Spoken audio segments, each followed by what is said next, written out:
Assalamu alaikum dear students. Today in cell division and inheritance we will talk about changes takes place in DNA and chromosomes. DNA में या chromosomes में कोई changes आती हैं या ये हमेशा कांस्टेंट ही रहते हैं, इनके जिस वक्त से जो ऑर्गेनिजम्स बने हैं मिलियंस ऑफ ईयर्स पहले से आज भी वैसे ही हैं या उनमें कोई चेंजेस आई हैं. The genetic material of a cell can change and these changes increase genetic variability and help increase the likelihood of survival in changing environments. यानी कि जो सेल का जेनेटिक मटेरियल जिसे आप डीएनए भी कहते हैं उसमें चेंज होने की सलाहियत है, वो चेंज हो सकता है. और उस चेंज होने का फ़ायदा क्या होता है? उसका फ़ायदा ये है कि वेरिएबिलिटी इंक्रीज होती है चेंजिंग इन्वायरमेंट में, जिसकी वजह से सर्वाइवल इंडिविजुअल्स की बढ़ जाती है. सर्वाइवल रेट इंक्रीज हो जाता है कि जैसी इन्वायरमेंट चेंज होती है ऑर्गेनिजम्स में उसके साथ अडेप्ट होने की सलाहियत बढ़ जाती है. These changes include alterations in base sequence of DNA and changes that alter the structure of or number of chromosomes. So, the change in genetic material can be किस तरह की हो सकती है? यहाँ तो जो डीएनए की बेस सीक्वेंस है उसमें कुछ चेंजेस आ जाएं या फिर जो नंबर ऑफ क्रोमोसोम है वो चेंज हो जाएं. ये किस तरह से हो सकते हैं या उन चेंजेस को क्या कहते हैं? उन चेंजेस को कहते हैं म्यूटेशंस. म्यूटेशंस की मुख्तलिफ टाइप्स हो सकती हैं. Mutations are mainly of following types. कौन कौन सी टाइप्स हो सकती हैं? Point mutations, variation in chromosome number, variation in chromosome structure. या तो नंबर क्रोमोसोम का चेंज हो जाए या स्ट्रक्चर चेंज हो जाए. What is point mutations? Genetic material must account for evolutionary change. Point mutations are changes in nucleotide sequence and may result from the replacement, addition or deletion of nucleotides. Replacement को हम further दो types में divide कर देते हैं. उसमें से एक है इन्वर्शन और दूसरी है translocation. Mutations are always random events. They may occur spontaneously as a result of base pairing error during replication, which result in substitution of one base pair for another. Spontaneously nature में spontaneously होती हैं और mutations induced भी हो सकती हैं या through radiations या किसी केमिकल के थ्रू, जिन्हें म्यूटेजेंस भी कहते हैं. म्यूटेशंस पॉइंट म्यूटेशंस करवाई जा सकती हैं. हियर यू कैन सी कि ये एक ओरिजिनल क्रोमोसोम है, ये उसका आपको साइज नज़र आ रहा है. डिलीशन की पॉइंट म्यूटेशन कैसे होती है? कुछ बेस पेयर्स की सीक्वेंस वो क्रोमोसोम में से रिमूव हो जाती है, डिलीट हो जाती है और क्रोमोसोम ओरिजिनल जिसका साइज ये था आफ्टर डिलीशन आपको ये नज़र आ रहा है.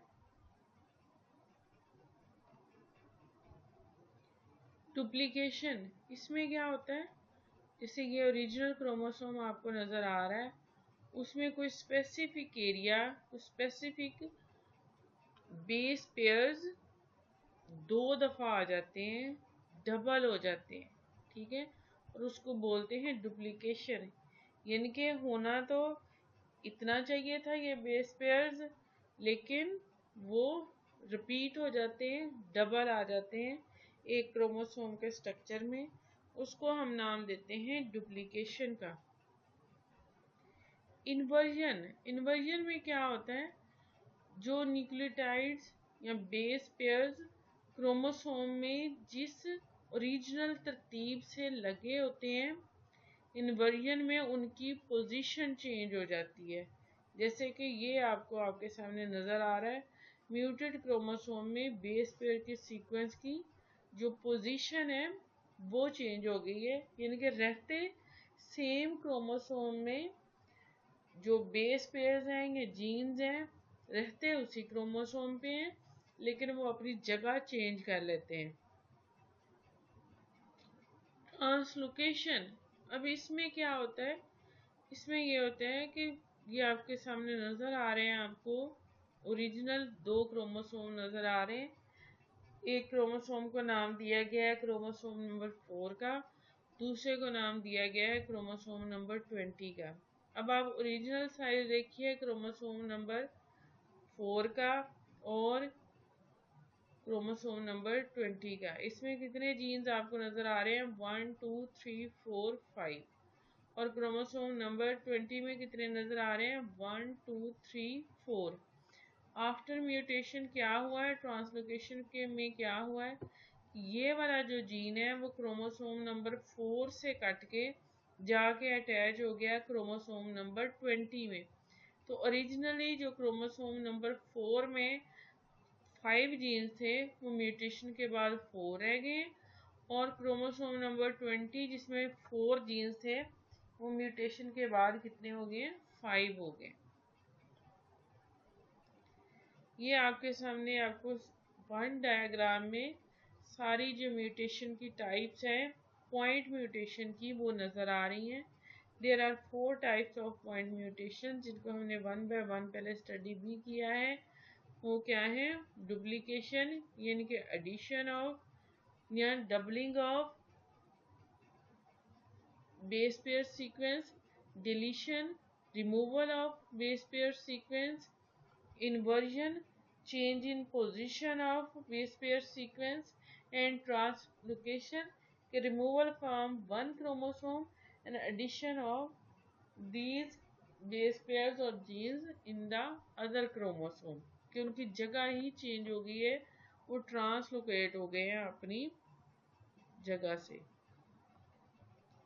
Although certain environmental factors, for example electromagnetic radiations and many chemicals, यानी कि जो म्यूटेशन इंड्यूस करवा सकते हैं उनको क्या बोलते हैं, म्यूटाजेंस, में चेंज म्यूटेशन रेट, कि म्यूटेशन की स्पीड क्या है, predicting what genes will be affected or what the nature of change will be is impossible। ये अंदाज़ा लगाना कि कब चेंज होगी और कौन से जीन्स उसमें इफ़ेक्ट होंगे, जो नेचुरल म्यूटेशन है उसमें पॉसिबल नहीं है। सम म्यूटेशंस मे बी अननोटिस्ड और इवन बेनिफिशियल। हमेशा ऐसा नहीं होता कि म्यूटेशंस जो हैं वो हार्मफुल हों या म्यूटेशंस नज़र आए। समटाइम्स कोई चेंज आती है और वो इतनी छोटी होती है कि वो अननोटिस ही चली जाती है, या फिर ये कि वो ऑर्गेनिज्म के लिए ज़्यादा बेहतर हो जाती है, वो ऑर्गेनिज्म ज़्यादा बेस्ट फिट हो जाता है अपनी इन्वायरमेंट में। However, the consequences of genetic changes are usually negative। लेकिन रूटीन में जो देखने में आता है वो ये है कि म्यूटेशंस आर मोस्टली नेगेटिव और हार्मफुल। बिकॉज अब वो हार्मफुल क्यों है या नेगेटिव क्यों है, because they disturb the structure of proteins that are the products of millions of years of evolution. जब बेस पेयर मिस हो जाएगा या उसकी पोजीशन चेंज हो जाएगी तो फिर जिन जीन्स की वो कोडिंग कर रहे थे और जो वो जीन्स जो आगे चल के प्रोटीन्स बना रही थी, जाहिर है फिर वो नहीं बनेंगी। और इस तरह से अगर वो स्ट्रक्चरल या फंक्शनल जो भी प्रोटीन होंगी, जब वो प्रॉपर बनेंगी नहीं तो उस ऑर्गेनिज्म का स्ट्रक्चर और या फंक्शन जो है वो प्रॉपर नहीं होगा। Second type of mutation is variation in chromosome number. Changes in chromosome number may involve entire set of chromosome as polyploidy. अब इसमें क्या होता है, इसमें ये होता है कि पूरा क्रोमोसोम या तो मिसिंग है या फिर एक्स्ट्रा आ जाता है। अब ये कौन कौन सी टाइप्स हैं? फर्स्ट वन इज एनियोप्लॉइडी, यानी कि विदाउट। इसमें क्या होता है, involves the addition or deletion of one or more chromosome, not entire set। यानी कि सारे क्रोमोसोम मिसिंग नहीं होते बल्कि एक या एक से ज्यादा क्रोमोसोम मिसिंग होते हैं। The addition of one chromosome to the normal diploid ये 2n क्रोमोसोम नंबर वो किस तरह से होगी, 2n यानी कि diploid plus 1 is a trisomy. The deletion of a chromosome from the normal diploid और 2n chromosome number will be known as 2n-1 is a monosomy. Trisomy यानी कि डिप्लॉयड में एक क्रोमोसोम एक्स्ट्रा आ गया और 2n-1 के डिप्लॉयड में एक क्रोमोसोम मिस हो गया और पीछे सिंगल क्रोमोसोम रह गया। एरर्स ड्यूरिंग मियोसिस यूजुअली काज एनियोप्लॉइडी। अब कैसे? Non disjunction occurs when a homologous pair fails to segregate during meiosis 1 or when chromatids fail to separate at meiosis 2. Gametes produced are either deficient in one chromosome or have an extra chromosome. इस non disjunction की वजह से जो gametes produce होंगे, अब जाहिर बात है अगर नॉन डिसजंक्शन हो गई है तो हो सकता है कि किसी गैमेट में क्रोमोसोम जाए ही ना, होमोलोगस क्रोमोसोम पेयर्स में से, और किसी में डबल चला जाए। If one of these gametes is involved in fertilization, और अगर इस तरह से जिन gametes की फॉर्मेशन हुई है वो फर्टिलाइजेशन में उसने टेक पार्ट कर लिया है तो दूसरा गैमेट जो है वो नॉर्मल है, फिर क्या होगा, द मोनोसोमिक और trisomic condition result. Aneuploidy variations usually result in severe consequences involving mental retardation and sterility।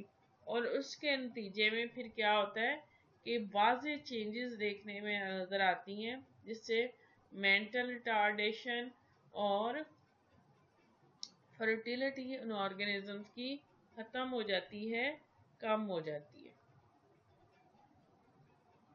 Non disjunction in meiosis 1, इसमें क्या हो रहा है कि जो होमोलोगस क्रोमोसोम है वो सेपरेट पोल्स पे जब नहीं जा सकते तो एक गैमेट में दोनों क्रोमोसोम आ गए हैं और एक में कोई क्रोमोसोम नहीं आया, जिसके नतीजे में अगर ये वाला क्रोमोसोम इन्वॉल्व हो जाएगा, ये वाला गैमेट आगे चल के इन्वॉल्व होगा फर्टिलाइजेशन में, तो फिर रिजल्ट्स कुछ और होंगे, यानी कि एक्स्ट्रा क्रोमोसोम आ जाएगा। अगर ये वाला इन्वॉल्व होगा तो फिर क्रोमोसोम मिसिंग होगा।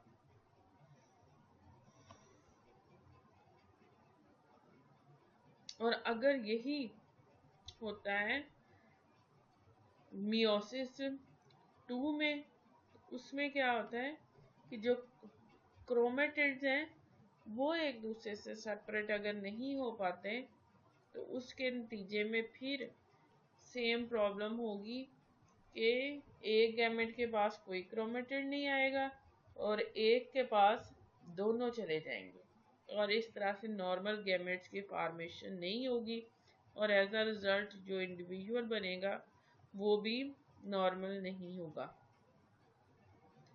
Variation in chromosome structure, some changes may involve breaks in chromosome. After breaking, pieces of chromosome may lost or they may reattach, but not necessarily in their original position. The result is a chromosome that may have different sequences of genes, multiple copies of genes, or missing genes. All of these changes can occur spontaneously. Various environmental agents such as ionizing radiations and certain chemicals can also induce these changes. The effects of changes in chromosome structure may be mild or severe depending on the amount of genetic material duplicated or lost। और ये वो सारी बातें हैं जिनकी हम बात कर चुके हैं ऑलरेडी पहले पॉइंट म्यूटेशंस में, और मैंने आपको ये सारी चीज़ें जो हैं विद डिटेल एक्सप्लेन भी कर दी हैं कि किस तरह से डिलीशन होती है, किस तरह से डुप्लीकेशन होती है, और किस तरह से इन्वर्जन होती है। That's all, dear students, about our today's lecture. Thank you very much and good luck.